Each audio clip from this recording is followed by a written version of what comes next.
Alex Salinsky. In 1 to 2 sentences, who are you? So I'm Alex Salinsky. I build community for the people around me, and I help founders get their organizations ready for scale. And how do you make money online? So I run an agency that does that, opens up founders and their organizations to more efficient operations that help them get ready to scale their business, run it as a semi-passive organization, become the visionaries they're supposed to be. And your favorite thing about digital nomading? I set up my life so that I can work during the day, and then when the day's over, the weekend comes, I walk out into a brand new adventure. I like that a lot. And where are you now, and what are your 2 to 3 favorite cities in the world? I'm currently in Medellin, Colombia, my number 1 favorite city in the world. I don't know. I thought about this a little bit. I think Oakland, California is pretty darn good. Istanbul is a new favorite. I visited there recently, and I'm looking forward to spending some more time in Mexico City. Right on. And best concise advice for aspiring digital nomads? Do a test run.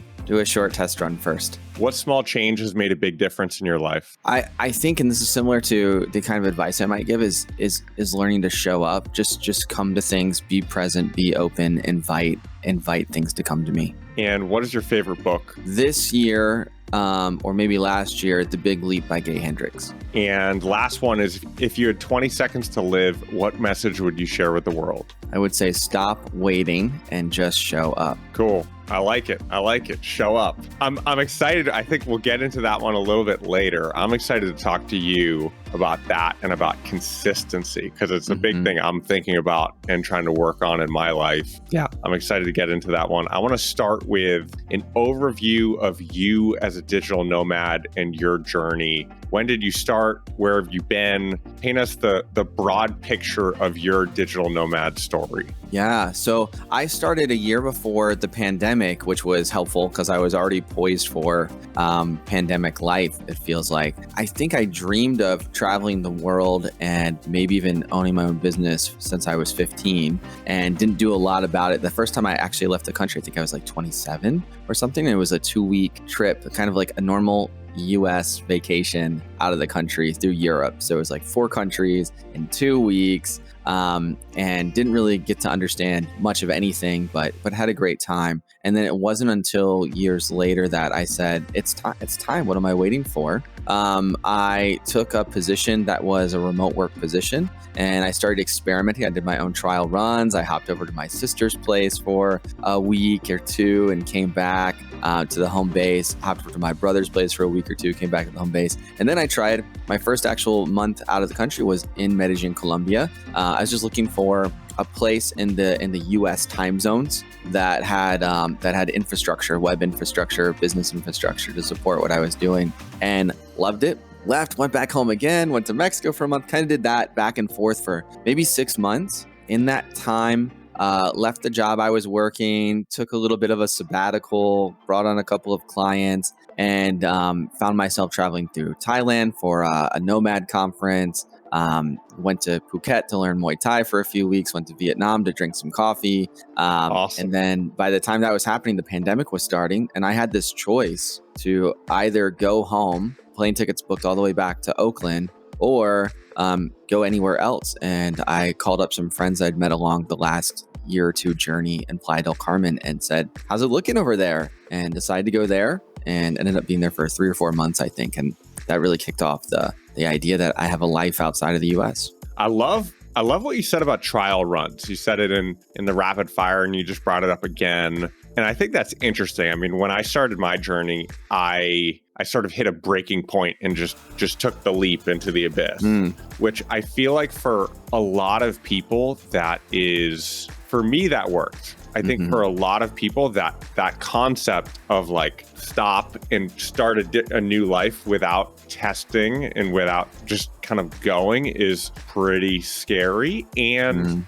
I guess, and combined with how many people now are already working remotely. And so doing a test run while keeping your existing like stable income is not a huge leap. So I'd be curious to hear more, about, I guess, your philosophy, your advice to someone who's thinking about, this might be a lifestyle I'm interested in. If I'm going to do a test run, like what would I do and what am I testing? Well, I'll say first, what you were sharing reminded me maybe 10 years back, because like I said, I've always thought about working for myself. And I told a friend who's a bit ahead of me in life that I wanted to do that. I said, how do I be like you? How do I be independent? How do I start my own thing? And he said, Alex, you got to burn all the ships. Quit your job, then you'll be hungry. When you're hungry, you'll figure it out. You'll find work. I mean, that's essentially what I did. And that must work. Burn the boats. That must work for some people like you. It doesn't feel right to me. And I know like the feedback on that end is like, yeah, that's the point. It's supposed to be scary. That's the point. It'll motivate you. And it doesn't. I don't find it motivating. I find it debilitating. And so for me, I had maybe like 20K saved up in a savings account that wasn't even my emergency fund. That was like separate from that. And I said, and this was sort of after even the first trials. So first I said, let's just see if I can do this. Let me see if I can just roll away. I think Tim Ferriss talks about this in the 4-Hour Workweek a little bit when he says, take a sick day. So maybe that's your first trial, is like take a fake sick day and then just work anyway and see what that's like. So for me, it was, I'm working remotely now. Let me just go and be somewhere else, some different physical location for a week and see if I can set up and see what that's like. I'm looking to see if I can actually work, because I like working. I like my job and I feel more comfortable when I have an income. And then it was, okay, I've got these safety nets. So one is, I got to a point where I didn't really need to work. So if I can't find a client, if I can't do these things that bring in income, it's okay. I've got 3 to 6 months, depending on what I'm living on. And the idea was, account drains, I can just go back to the thing I've always done. I've been able to find work, jobs. I can go sleep on somebody's couch for a few months and figure it out and rebuild it. So it was this idea of, I've got space to fall here and land. The funny thing is, having that, I probably dipped into about $5,000 before I got my first client that paid most of the expenses. A little while after that, I got another one, to the point where now my monthly income in this moment is a little bit higher than it had ever been as a W-2 employee, as a taxed to a company employee. Love it. Well, before we jump into your journey as a business owner and what you're building, I want to touch on one other thing that you brought up that sort of sparked a thought for me, which is around the burn the boats advice, and how this person gave the burn the boats advice, and you were like, this does not apply to me and this does not fit for me. I need a backup boat. Let's just keep one boat. One in the harbor in case things go south. What you brought up there around advice is something I've thought a lot about, and was a big mindset shift for me when I started nomading, which was realizing that everyone gives advice from a place of personal bias. And so even though someone may be further ahead of you and they may even be on the path that you want to be on, they've lived a different life than you have, and they're going to give advice from a place of what has worked for them and kind of their sphere of knowledge and experiences. But that may not be right for you, and learning to like filter out certain things and to latch on to the ideas of like, okay, this actually resonates with me. This does not. In filtering that, which even from this one story that you told, it seems like that's something that you're at least conscious or very or subconscious of. I'd be curious to hear more, about your thoughts there, and maybe even becoming more self-aware to who you are and figuring out what to apply to you and what not to apply. Yeah. A couple things came up for me. One is, first of all, in giving advice, I'm trying to do a much better job of slowing down giving advice. And so I start to ask more questions, because a lot of times when people say, even like I said, how do I have my own business? Cool. What do you think that means? What is that? When you visualize having your own business, what even is that to you? Why do you want that? Is it because you want to have power and control? Is it because you want to work on cool projects? Is it because you imagine building a passive income for yourself? If you want a passive income, what do you want that for? I talked to a friend recently who said, I think I want to work for myself and have a passive income. Well, I'm not going to get rich at this job. What is rich? Why do you want to be rich, and what does that mean? So I'm asking a lot more questions before I start to give advice,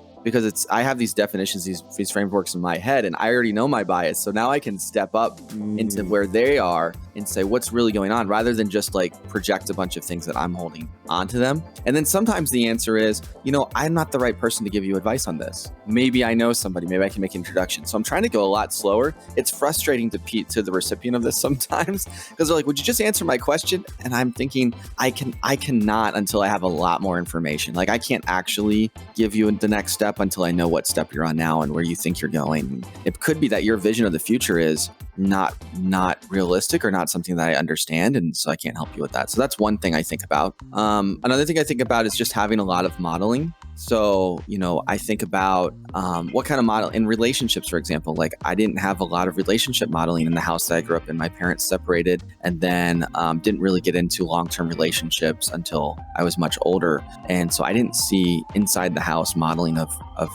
good, healthy relationships. And now I'm looking for people who have that and watching and seeing how they are. I have a lot of what I think of in my mind is like big brothers and sisters, people who are a little further down a path than me. They might even be younger than me, but they're just further down certain paths than I am. Just watching that, and maybe not to see who they are and what specifically they're doing, but just to know what's possible. And there's this idea, I heard it described as, I've never found this repeated, as one person said it, called evidence proof, which seems redundant, but it's this idea of like, the proof that this thing exists is the evidence that it exists. And so if I see something existing one time, then I know it's possible. And now I can design my life a little bit differently. And that doesn't mean that the people doing it know how I could do it, but I know it's possible. I know it's possible to educate your children outside of school and maybe in like a small like-minded community and somewhere in Ecuador, because I heard people talking about it on a podcast. Man, lot of interesting points, lot to unpack. The evidence proof one, I think, is a really interesting concept. You're spot on as far as when we see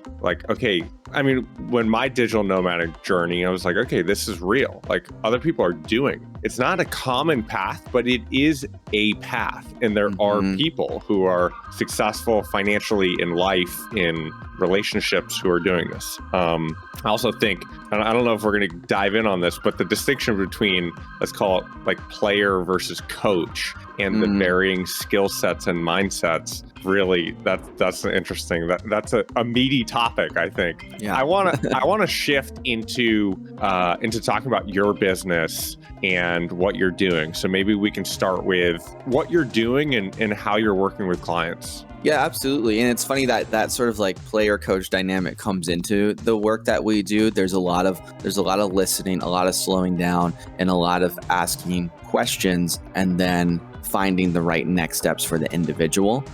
So I run Blazes. And Blazes helps the internal operations of startups, of small companies, for founders that are ready to grow. It usually means they've found their product market fit.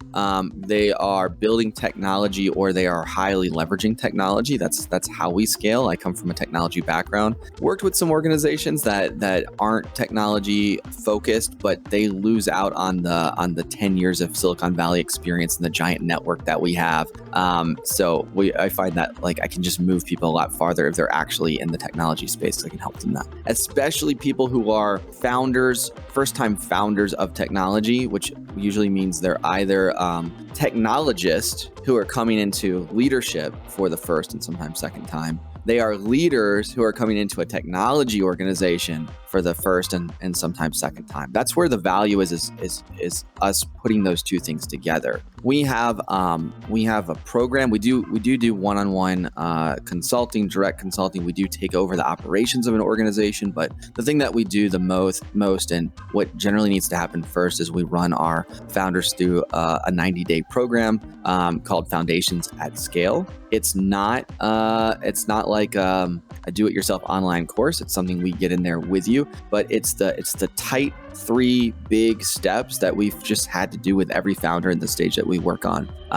And so it's about moving people from this place of, I'm the gritty founder and I have my hands on everything, and people call me at 9 o'clock at night and I wake up in the morning thinking about the company, to I know the mission. My organization knows the mission. Not only that, the people in my organization are accountable to the mission and the metrics around that.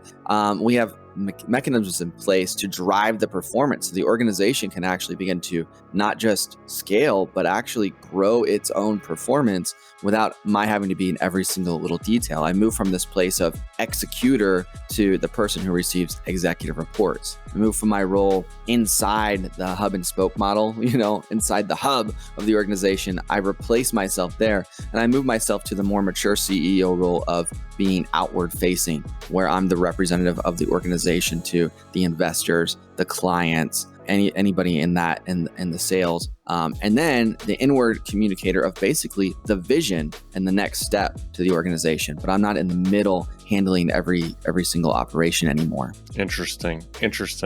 I guess I feel like I'm going through that step right now of shifting. The last 6 months for me has been shifting from, I guess I might be one step earlier, but I've been shifting from doer to I guess more manager and running and trying to be disconnected, but I'm still very much in I guess involved in the processes and I'm not quite to the next step, which is the true overseer receiving the reports. What do you feel like, what are some of the keys as people make that shift? What are some of the big things that you focus on, philosophies? What are I'll leave it open so you can take it kind of whatever direction you want here. Yeah.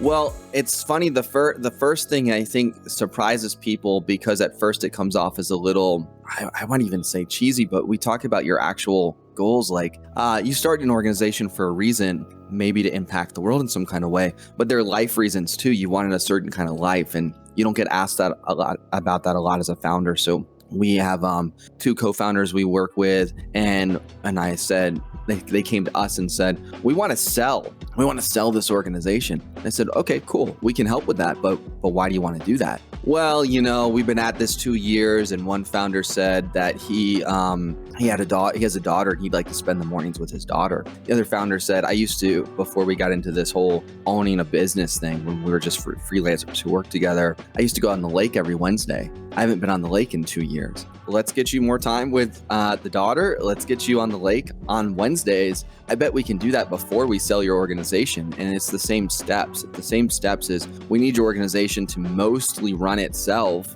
That even if you walk away without your intervention, the core of the business keeps rolling. That's what makes it a saleable organization. That's what makes it turnkey. We hear this term turnkey. I like metaphors and I like to make them literal again. So turnkey is I'm selling my car. There are 2 ways that you're going to buy it. There's one way you're going to buy it. You're going to show up and you're going to have to look under the hood and it's beat up and it needs some work and you're going to have to keep maintaining it. And some people can work with that. Some people love to do that. Pick up a fixer-upper. A more valuable business is the one where I can put the key in and turn it, the engine runs, and I drive away. Well, if you have a turnkey organization, you might not want to sell it anymore. You might want to keep on driving it. And so we get to this place where you're able to make that decision in a really nice way, not a, I feel so much tension, I have to get out of this thing way, but this thing's driving around pretty good, but I'm at a point where, I'm really interested in completely focusing on maybe a different car, maybe a new fixer-upper. That's one of the things that we work on there, and that's a mindset. The next thing is once we figure out those goals and we figure out where we're really going, we start to talk about data and metrics, and we do it in a way that's very simple, surprisingly simple. Data is intimidating for a lot of people, or they've got so much data that they're just swimming in a sea in it and they're not really doing anything with it. They're just enjoying looking at numbers, which is another personality type that comes up sometimes. There's 2 reasons to simplify the metrics though. One is you can get on a regular routine. It's easy to do, and you can start to make your first data-driven decisions, which lead to initiatives, which lead to things your team can be doing. And the other is they're easy to communicate out to your team. So now you can make your teammates accountable to all of or some part of the metrics. It's so much easier to communicate. That means you can give it to somebody else. So when you're swimming in that sea of data, you can't really give it to anybody. You're the only one who understands it. Interesting. Well, I want to shift back. I don't know if I'm zooming out or zooming in here, but I want to shift back kind of to the beginning of, tell me about how you started this and the process of, I suppose, getting off the ground and then getting through the scaling phase. And it seems like you've been at this for a little while now. You're pre-pandemic if I have my timeline right, you're pre-pandemic on the building a remote team aspect. So tell me a bit about your journey of starting and building this. Yeah, absolutely. I mean, in some ways it's about a 3-year journey. In some ways it's a 20-year journey. Okay. I came out of a fancy tech school. I went into a program called Teach for America, which is basically taking students out of college who maybe didn't intend to have a career in education, but putting them in a place and communities around the United States where it's difficult to pull all the talent that is needed, all the teaching talent that is needed.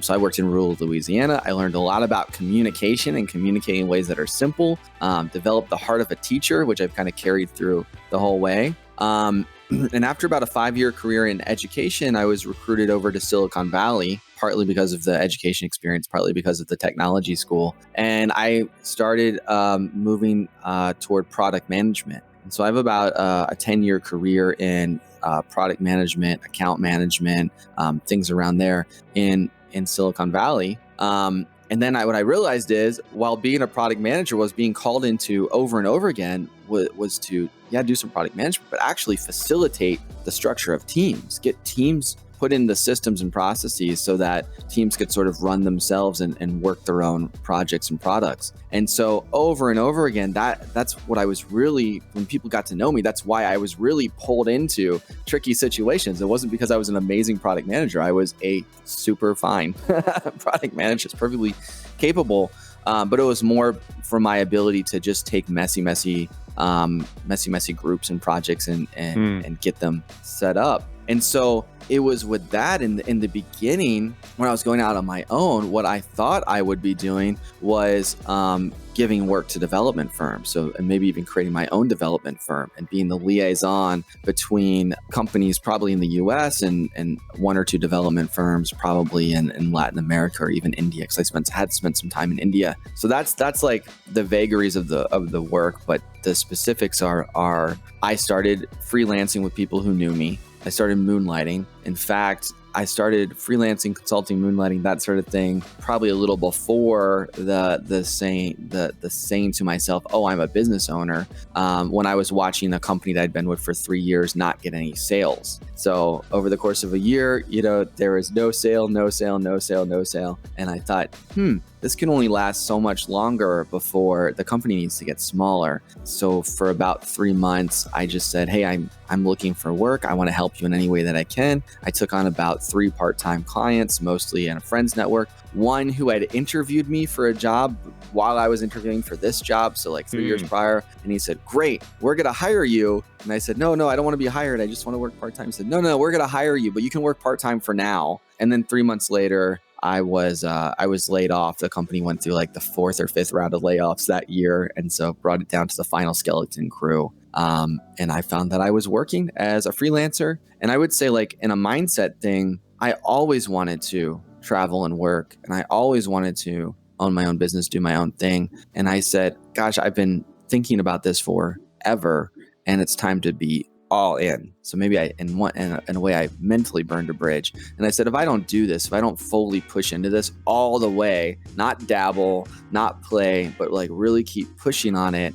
then if I walk away from it, I'm going to feel like I haven't done it. I'm still going to have that itch. So a lot of it is finally satisfying that itch to do the thing I wanted, and know that if it doesn't work, that I was all in, I fully pushed on it. And I honestly, when I started, I thought it'd be over by now, but it's been 2 or 3 years, and we're still rolling with no plans to stop. Yeah. Congrats. That's awesome. Well, I want to touch on one thing that we talked about a little bit on our last call, which was Discord, and Discord into a bigger theme of, let's call it remote communication, and how to streamline communication within within your team. You mentioned that I think within one org that you're working with, they're using Discord for conversations as well as Slack. Just give me the rundown. It's a new concept to me. Tell us more about it. Yeah, and it's new to me too in the last 6 months as a person who hasn't really been a gamer, hasn't been super involved in the various crypto collectives and the other people who are using Discord communities. I didn't really know even what it was. We started using it and a team that I work with, I want to say like 6 months ago, and it's been fantastic, surprisingly. So I work only with 100% remote teams, which is easier and easier these days. But so we're typing in Slack for asynchronous communication, and then we're having stand-ups, which is regular team meetings, full team meetings, and Discord by voice, and we're screen sharing. And then we have other kind of live meetings, mob programming, workshops, anything where we just need live in sync communication. We work primarily by voice and screen shares. Something interesting that's been validated by my friend Joe Wasson, who runs big teams of programmers and is a big believer in mob programming. We had him in. He's part of the network that we have. We had him in to talk to the team about what mob programming is and why. And somebody asked him, "Hey, do you do it with the cameras on?" And he said, "No, we don't do it with the cameras on. Maybe just to say hello real quick, but because there's mental energy when the camera's on to thinking, do I look okay? Do I look okay?" It's like, we're trying to get in the zone here. So if you have to use any extra mental energy on something else, like, do you look okay? Then you're not really in the zone with us on the mob programming. So we're all audio, and this is a little bit of a digression, but we do video camera interviews, and then after that we may never see someone's face again except in their avatar. I was surprised and then later delighted to have it in this organization. And then I've heard stories and talked to people in about 5 different development organizations who are using Discord as their primary channel of communication, and not with Slack, but actually separated from Slack. They just only use Discord. So fascinating to watch, a little quirk of the new era, I guess. And why is it better than, let's call it Zoom? Is it just because everyone's already there, so you can like ping someone and you're just immediately talking, as opposed to on Zoom, you have to send a link and there's like that barrier to getting into a call and waiting for them? Like on Discord, it's almost like Slack where everyone's already there, so the conversations just flow really quickly. To me, it's a corollary to the in-office conference rooms. So you and I have worked inside of offices, and we remember conference rooms. They're rooms that are not your desk, and you would be chatting with someone, and you'd say, "Should we hop into a conference room to talk about this? Just to have some space and maybe a place to draw and share some ideas." And you'd hop to the conference room. And then for me, as the person who's much more a coordinator of the people and the work, in Discord, I can look at the channels, the voice channels, and I can see who's in them. I can even see from the outside if someone's sharing their screen or something like that. And so in that way, I can say, "Hey, look, Tanya's in there. Let me jump in and see what they're talking about. I know that she's working on a project that I care about. Maybe this is a conversation that would be useful for me. Or I just need to whisper something to her real quick." And so in this way, you emulate this opportunity to dip in and out of conversations like you could in the office. So a delightful surprise. I wouldn't have predicted that. Interesting. I like it. Well, thank you for sharing. I want to talk about before getting into Medellin and doing a deep dive there, I want to talk about showing up consistently with presence. It's something you referenced in the beginning, and it seems to be something that you feel strongly about. Talk to me about that concept. Yeah, absolutely. I think it sort of starts when I work with people who, more casually, who are saying, "I have this dream, I have this thing I want to do. I'm going to start preparing to do it. I'm going to go take some class. I'm going to go do these things." But it becomes this excuse to not do something. Or maybe like, I can't do it perfectly. I'm not doing it right yet. I don't know how to do it correctly. And I think the advice I give myself is, I'm just going to get started. I'm just going to try. And, I'm here in Medellin, Colombia. I've been learning Spanish for 2 years. I'm not very good at it. I just walk around and I speak Spanish. even to people who are in Colombia who speak a little bit of English, I do Spanish first. I know I sound like a child. I just show up and do things incorrectly and do things wrong because it's going to be okay, and that's how I'm going to get better. I believe in 100-day challenges. I give myself 100-day challenges often. So it's I'm going to do this thing every day or mostly every day for 100 days. And the goal here is not to succeed at the thing, but to have done it for 100 days and see where that brings me, see what I learn, see what I fail at. Maybe I don't do the things anymore. I've done it with physical fitness. So especially during the pandemic, 100 burpees a day for 100 days. I've done it with social media. So I did 100 days of posting on LinkedIn. No idea what I was doing, but it got me to, just think creatively about how to express our craft, which is really cool. And sometimes people, I think what happens is people put the goals, the results around it very strongly. And they're like, well, I want 1 million LinkedIn followers, but I don't know how to get 1 million LinkedIn followers or whatever it is. I want, 6-pack abs, but I don't know how to get that. So I'm just going to do nothing. Put that to the side. Like, okay, it's nice if we, get clients. It's nice if we have 6-pack abs, but it's more like, what's the experience like of really just diving into something in a consistent way, knowing that it's not going to be perfect, knowing that we have a lot to learn. What's that experience like? And at the end of 100 days, what do we learn? Are we going to keep doing it? Usually the answer is no. We're not going to keep doing it every day for 100 days, but we learn something about our careers, our bodies, what we're capable of. So showing up is just, it's a little different than I don't have to be perfect when I show up. I just have to metaphorically get out of the house. I just have to show up and do the thing. I might surprise myself when I do that. I like it. A concept that I got from a book. I can't remember the book off the top of my head right now. I think because I got the concept from a summary of a book. So I didn't actually read the book, but I remember the concept, which was there was a class and they gave 2 sections of the class different challenges. One had to make the perfect pot and the other had to make as many pots as they could. And it was the group that made that where their goal was around quantity, which you could equate to consistency. The group whose goal was around quantity ended up making a better pot than the group that was purely focused on quality and was the one perfect pot. Was trying to master one thing, which I think is interesting. And consistency is something, I battle with, I suppose, on different levels. I think one is the shifting between being a perfectionist and optimizing for speed. I feel like I've broken the perfectionist mindset a bit, where I'm good at optimizing for speed, less good at like being super consistent. I like the 100-day challenge thing. I'm like 100-day challenge. I believe there are places where having something pristine is really important.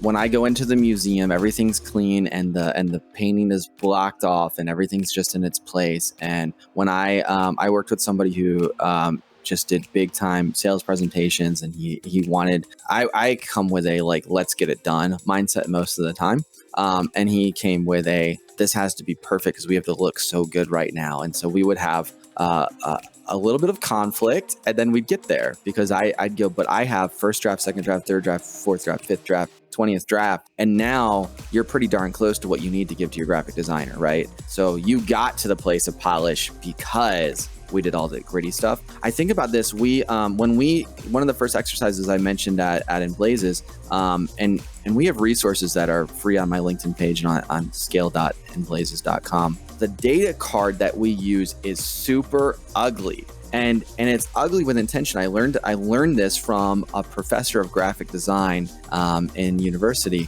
and he said when I showed first drafts to clients of things, I would spill a little tea on it. I'd crumple the paper. We'd have the big plotter. This was 30 years ago, so they had the big thing on the big plotter and the beautiful design. And say on the way there, I just spill a little tea on it, crumple it up a little bit to let them know that this isn't about the right color. This is just about the concept. So don't worry about it too much. Like, we can tear this up. We can play with it.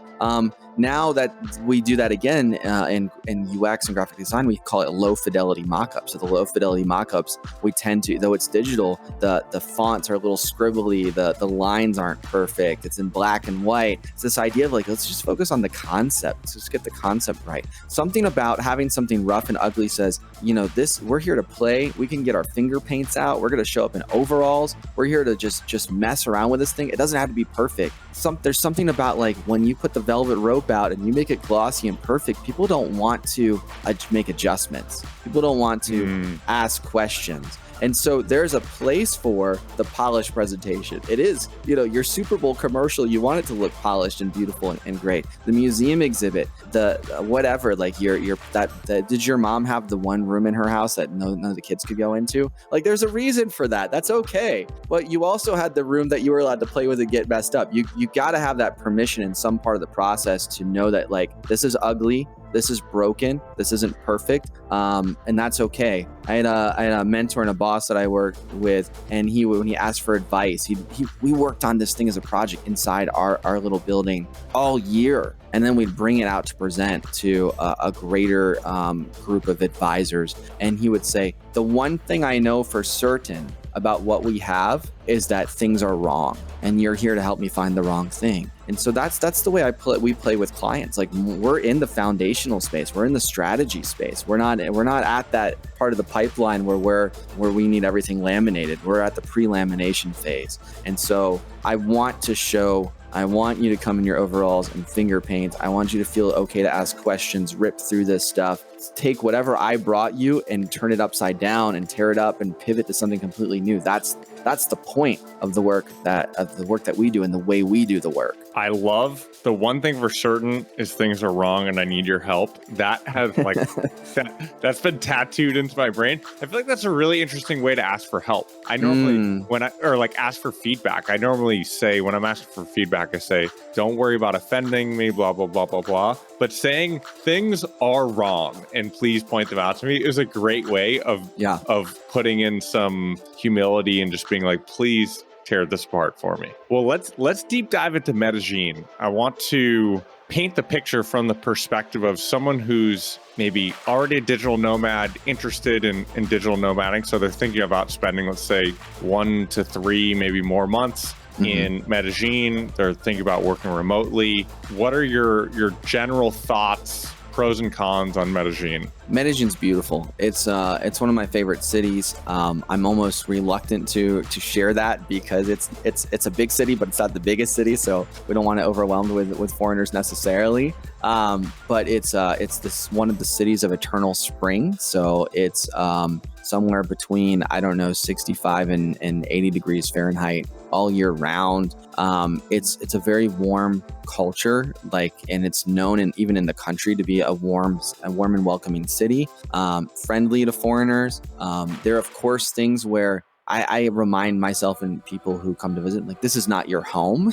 There are things here that you don't understand. You should be careful about where you go at night. I don't think it's a dangerous city, but I do think it's a city where you need to be street smart a little bit. But that said, it's an international city. It's a business oriented city. I feel like a lot of the nomad hotspots are like cute beach towns and places to like relax and party and have a good time. I think it's great, but I'm a professional with a career, and I like to meet other professionals with careers, and I like it if the local population is like that too. So it feels to me in that way, and no dig against it, but to me, Playa del Carmen and Chiang Mai, the digital nomads who visit there may be all sorts of professionals, but the local community is like, it's tourist. It's more touristic community. The people you meet are the most educated people, are the ones who are serving the tourist. But you come to a city like Medellin, Colombia, or Mexico City, or maybe Istanbul, and it's a city where the locals are also professionals. And so you can meet people who are kind of on this common and even ground. So I love that a lot.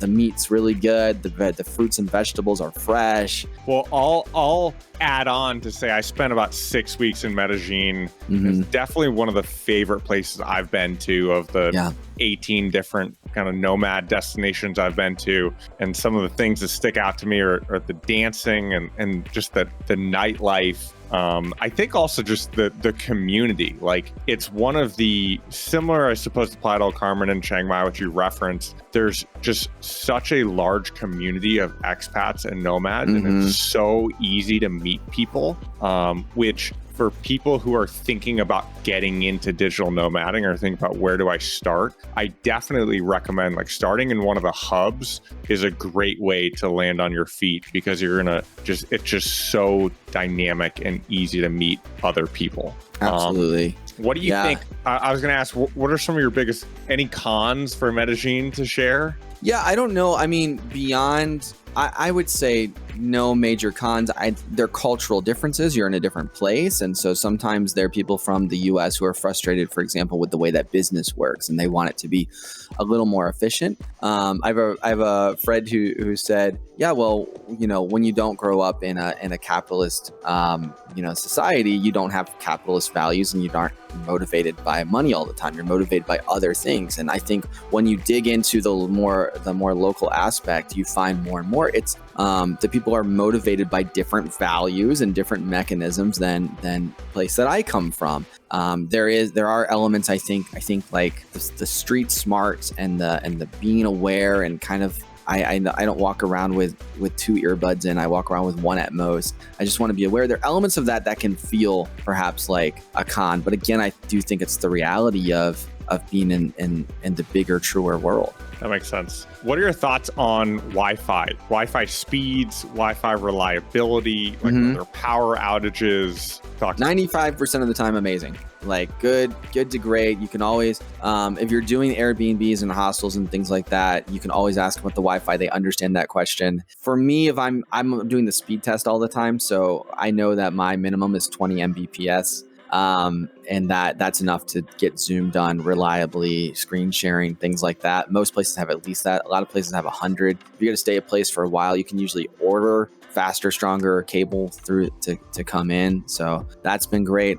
There are times when like the electricity goes out for a couple of hours. I'd say that happens like once a quarter. There are times when we were in a place where like when the Wi-Fi is working, it's going at 100 and it's amazing. And then like it just has signal drops here and there. So it's not perfect, but I'd say it's not an issue that I notice often, and when I do, it passes quickly. So I'm usually finding myself pretty comfortable. But as a professional on video calls a lot, it is something I look for before I move into a new place. Tons of co-working places that also keep up reliable Wi-Fi. Tons of, especially in the Poblado neighborhood, tons of cafes that foreigners are working at and finding success in. And cost of living, apartments, food, how do you equate cost of living to US and other places? In my mind, most of the cost of living items are a third of what they are in at least the Bay Area. So that's kind of which is dramatic, right? Because Bay Area is one of the most expensive places in the world. So it's dramatic to compare it to other places. It's just what I know. But I think about it as being about a third.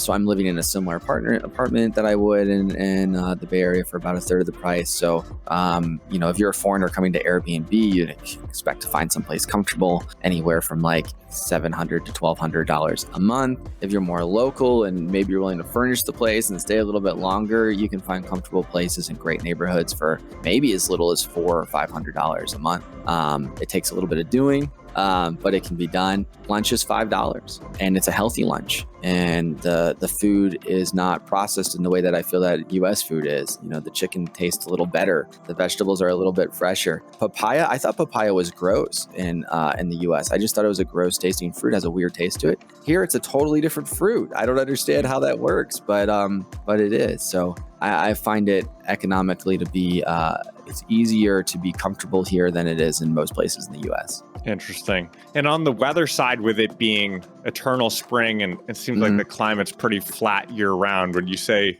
there aren't necessarily better or worse months? It's pretty equal across the spectrum? We do have one or two, I want to say two, what the locals call rainy seasons, which is a couple straight months where it rains almost every day for maybe an hour. And then once or twice a week, you'll have this like heavy downpour. So that, for me, I haven't found that to be an issue, but if you're a person who's trying to do a lot of touristic things, be out about a lot, then you may find that those months are difficult.